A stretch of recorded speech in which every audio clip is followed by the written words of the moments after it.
जोर दे नाल भेजा मेरे प्यो ने कि जा उत्थे खड़ा हो, क्योंकि मैं भी किसान का पोता। मैं 7 साल की उम्र दे विच उदों हल बोना शुरू किया। हर सूबे के किसान ते किरती मजदूर मोढे नाल मोढा ला के खड़े होए आ। लीहां पौणियां लीहां बनाउणियां बहुत औखियां हुंदियां, लीहां ते चलना थोड़ा सौखा हो जाता।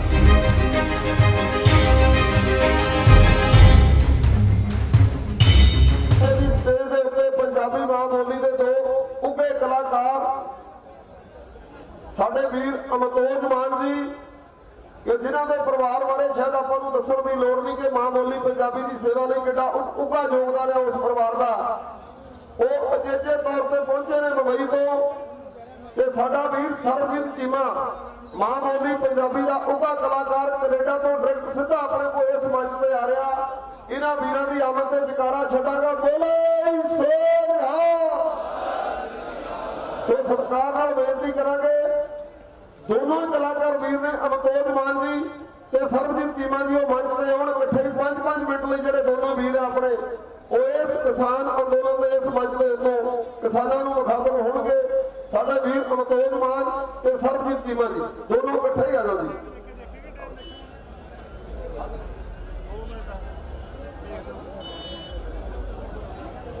मेरे बहुत ही परम सत्कारयोग बुजुर्ग, मेरिया मातावां, वड्डे ते छोटे वीर भैणां ते प्यारे प्यारे बच्चों नूं दोवें हाथ जोड़ के प्यार भरी सत श्री अकाल प्रवान होवे।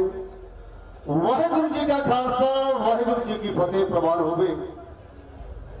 मैनू अज इस मंच से आके बहुत माण महसूस हो रहा है कि मैं उस मंच से खड़ा होया जिहड़ा मंच मेरे बुजुर्गों ने, मेरे बड़े वीरां ने, मेरिया मातावां ने बहुत दहाके पहला, सदियां पहला चलिया किसानी संघर्ष।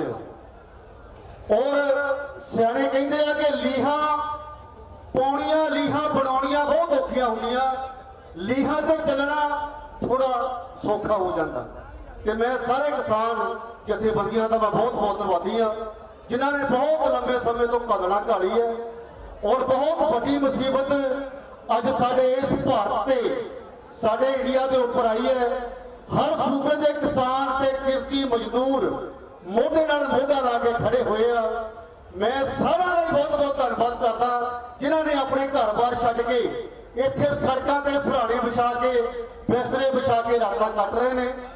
और मैं सजदा करन आया तुहानूं कल राती इत्थे उतरिया, मेरे परिवार ने, मेरे बच्चों ने मैनू जोर दे नाल भेजा मेरे प्यो ने कि जा उत्थे खड़ा हो, क्योंकि मैं भी किसान का पोता।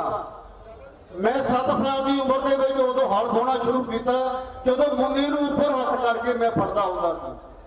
उस तो पहला बचपन, उस तो बाद कॉलेज, मैं खालसा कॉलेज 84 वाला दौर हंडाया, अपने पिंडे के उपर हंडाया।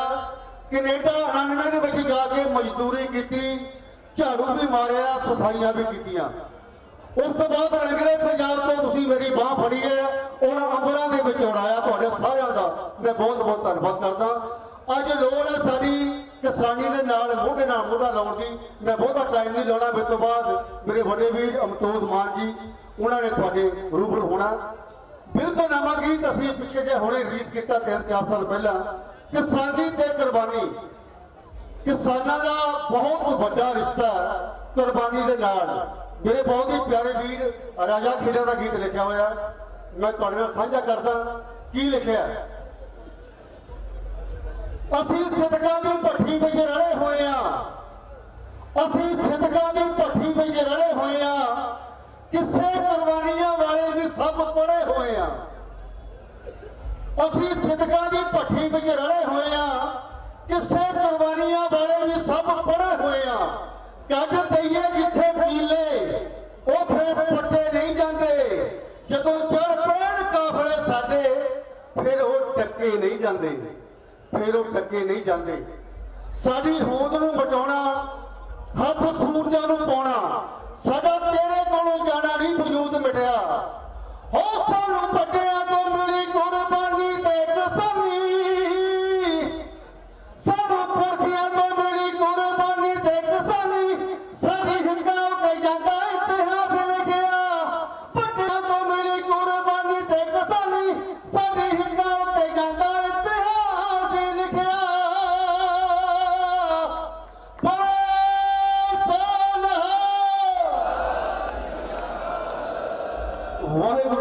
ਖਾਲਸਾ ਵਾਹਿਗੁਰੂ ਜੀ ਕੀ ਫਤਿਹ। ਅੱਜ ਮੈਂ ਪਹਿਲਾਂ ਵੀ ਬੋਲਿਆ ਕਿ ਮੇਰੇ ਵੱਡੇ ਵੀਰ ਬਾਬੂ ਸਿੰਘ ਮਾਨ ਮਰਾੜਾ ਵਾਲੇ ਜਿਨ੍ਹਾਂ ਨੇ ਆਪਣੀ ਕਲਮ ਰਾਹੀਂ ਤੁਹਾਡੇ ਦਿਲਾਂ ਤੇ ਰਾਜ ਕੀਤਾ, ਸਾਡੇ ਬਜ਼ੁਰਗ, ਸਾਡੇ ਪਿਓ, ਉਹਨਾਂ ਦੇ ਫਰਜ਼ੰਦ ਮੇਰੇ ਵੱਡੇ ਵੀਰ ਅਮਤੋਜ ਮਾਨ ਜੀ ਤੁਹਾਡੀ ਖਿਦਮਤ ਦੀ ਪੇਸ਼ਵਾਈ ਵਿੱਚ ਇੱਕ ਵਾਰ ਜ਼ੋਰਦਾਰ ਤਾੜੀਆਂ ਇਹਨਾਂ ਦੀ ਆਮਦ ਦੇ ਵਿੱਚ ਮਾਰ ਦਿਓ। ਬਹੁਤ ਮਿਹਰਬਾਨੀ।